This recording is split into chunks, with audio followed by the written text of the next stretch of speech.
ናነ ሰባተኛው የሀገራዊና ክልላዊ ምርጫን በተመለከተ ያው በዋናነት ህዝቡ ካርድ አውጧል። እኔም በግሌ ካርድ አውጥቻለሁ። ዞሮ ግንቦት 24 ምርጫው ይካሄዳል። ከዚህ አንፃር ምርጫው ሲካሄድ ፍጹም ሰላም የተሞላበትና ዲሞክራሲ የተሞላበት የሚሆንበት መንገድ ይሆናል ብዬ አስባለሁ። በግሌ ያው በሰላም በዲሞክራሲ በምርጫ ነው አንድ ሀገር ልትመረጥም የምትችለው። ከዛ ውጪ ግን በነፍጥ አንስቶ ጫካ በመግባት በአፈሙዝ በተለያየ ነገር እንትን ማለት ይቻላል ተብሎ አይታሰብም እና ዲሞክራሲ ፍጹም ሰላም የሆነበት ምርጫ ይካሄዳል ብለን እናስባለን። ብቻ ነው አንድ የሰለጠነች ሀገር ትሁን ከተባለ በዋናነት በምርጫና በምርጫ ብቻ ነው አሸንፎ መንግስቱ ነው መምራት ያለበት። ከዛ ውጪ ግን በእንደዚህ አይነት ነገር ደም አፋሳሽ በሆነ ጦርነት ያው ህዝቡ ማለት ካልሆነ በስተቀር እኔ በእርግጠኝነት ለውጥ ይመጣል ተብሎ አይታሰብም። በዋናነት ያው መሆን ያለበት በምርጫና በምርጫ ነው። ምርጫ ደግሞ በጣም ብዙ ጠቀሜታዎች አሉት።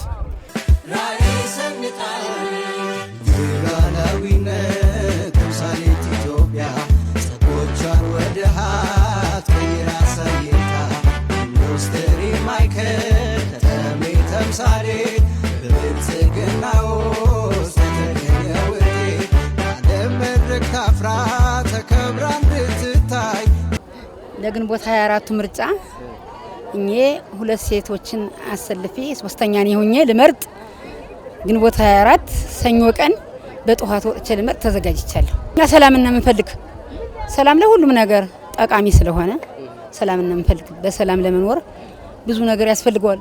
አንድ ብርጭቆ ውሃ እንኳን ብትጠጣ ሰላም ናት። ሰላም ነው ቆንጆ። ሰላም እንፈልጋለን። አመሰግናለሁ። ብልጽግና ፓርቲን ይምረጡ። የመወዳደሪያ ምልክታችን የስንዴ ነዶ ነው። ብልጽግናን ይመርጡታል እንጂ አያወዳድሩትም። ብልጽግናን ይምረጡ። ተምሳሌት ኢትዮጵያ በብልጽግና ላይ ባለም መድረክ ታፍራ ተከብራ እንድትታይ ተምሳሌት ኢትዮጵያ በብልጽግና ላይ የዛሬው የአገራዊ ሰባተኛው አገራዊና ክልላዊ ምርጫን አስመልክቶ የተደረገው የድጋፍ ሰልፍ እጅግ በጣም ባማረ መንገድ ህዝቡ በነቂስ ወጥቶ ከመነሻ አደባባይ እስከዚህ አሁን እስከቆምንበት ቦታ እስከ ማረፊያ ቦታው በደመቀ ሁኔታ ተካሂዷል። ይሄ ደግሞ ምርጫ በዲሞክራሲያዊ መንገድ እንዲካሄድ ማድረግ እንዳለበት የበኩሉን ድርሻ ተወጥቷል። ይሄ ደግሞ ሰላማዊና ፍትሃዊ ነፃ የሆነ ምርጫ እንዲካሄድ ለማድረግ አንዱ ማሳያ ነው ብለን እንወስዳለን። ዛሬ ያየነው እሱን ነው። ህዝቡን በጣም እናከብራለን። እጅግ በጣም ደስ ብሎናል። ክብር አለን ለህዝቡ። መንግስት የሚመሰረተው በዲሞክራሲያዊ መንገድ በድምጽ በህዝቡ ድምጽ አብላጫ ድምጽ ባገኘ ፓርቲ አገር ይመራል፣ መንግስት ይመሰርታል፣ አገር ያስተዳድራል። እኛ ብልጽግናዎችም ምናምን እሱን ነው ቢሸነፍ ብልጽግና ስልጣኑን ላሸነፈው ፓርቲ አስረክቦ ለቀጣይ ለመወዳደር ራሱን አብዴት ለማድረግ በዚህ ያምናል። ነገር ግን እነዚህ ኃይሎች ይሄን አልመርጥ ብለው ወንበር ስልጣን በኃይል እንወስዳለን ብለው በምርጫ ያልተሳካላቸውን ፍላጎት በአፈሙዝ ለማሳካት ዛሬ ጫካ ላይ ነው ያሉ። የሚበዙት ደግሞ የብዙ ፓርቲዎች አባል የነበሩ ምናልባትም እዚህኛ ምርጫ ሉማሜ ምርጫ ክልል የተወካዮች ምክር ቤትን የክልል ምክር ቤቶችን ወንበር ወክለው ይወዳደሩ የነበሩ አካላት ናቸው ዛሬ ጫካ ላይ ወጣው እየተዋጉ ያሉን። እሱ መገዳደልና ያተረፈ ኪሳራ ነው። ምናልባትም የክልሉን ኢኮኖሚ በጣም በእጅጉ የጎዳ ሰባዊ ቁሳዊ ጉዳት አድርሷል። ይሄ የሆነው ይሄ ነው። በዚህ ብልጽግና አያምንም። በዲሞክራሲያዊ መንገድ ነጻ ፍትሃዊ ዲሞክራሲያዊ የሆነ ምርጫ አካሄዶ መንግስት መመስረት ነው የሚፈልገው። በዚህ የሚወዳደሩ ፓርቲዎች የተወዳደሩትም እየተወዳደሩ ነው ያሉት። ዛሬ በነጻ እየተወዳደሩ ነው ያሉት። ተረጋጋ መንገድ ሰው መጥቶ ድምጽ እንዲሰጥ የወሰደውን ካርድ እንዲመልስና የሚፈልገውን ፓርቲ ድምጽ እንዲሰጥ ለማድረግ እኛ በቂ ዝግጅት አድርገናል። አሁንም እየተዘጋጀን ነው። ህዝቡም የበኩሉን ድርሻው እንዲወጣ መልእክቴን ማስተላለፍ ነው የምፈልግ። በሰላም ተጀምሮ በሰላም እንዲጠናቀቅ ነው አደራ ማለት እንፈልግ። ይሄን መልእክት ነው ማስተላለፍ። እኛ የድርሻችን እንወጣለን፣ እንሰራለን።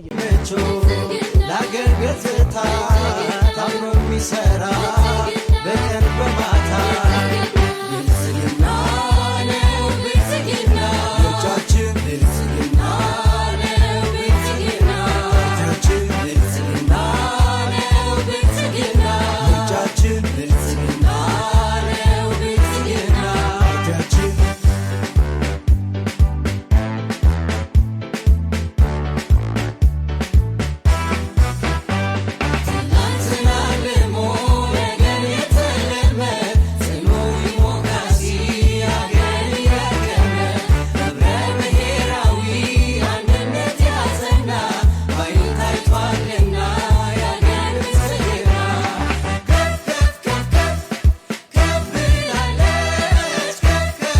ሰብአዊ ልዕልና፣ ኢኮኖሚያዊ ሉዓላዊነት እና አፍሪካዊ ሀያልነት እንደ ብሔራዊ አርማ ከገነባ ነው ከብልጽግና ፓርቲ ጋር ለመቆም ነው።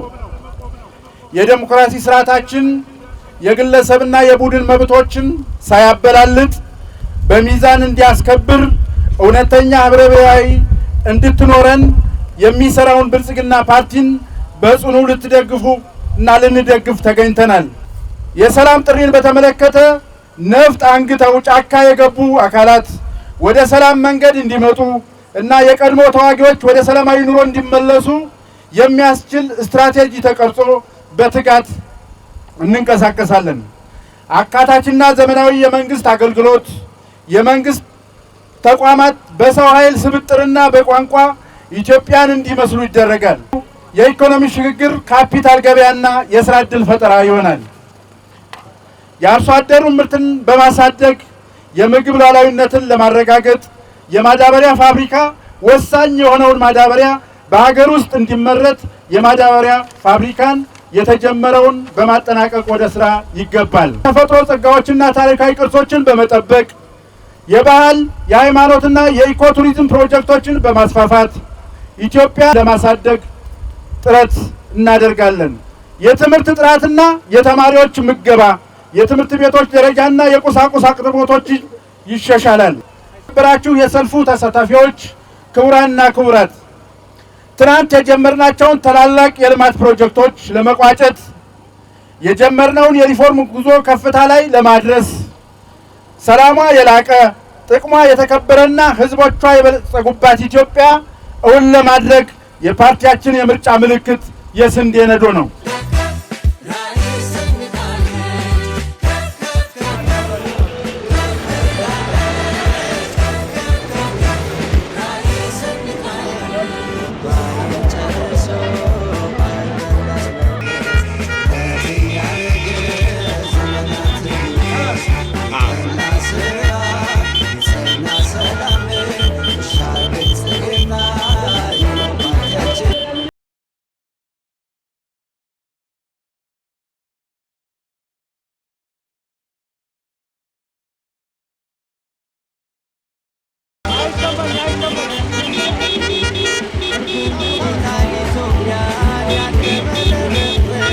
ለህዝብ የቀረበ መልካም አስተዳደር ዲጂታል ኢትዮጵያን ያለመ ራዕይ ሰንቃለች።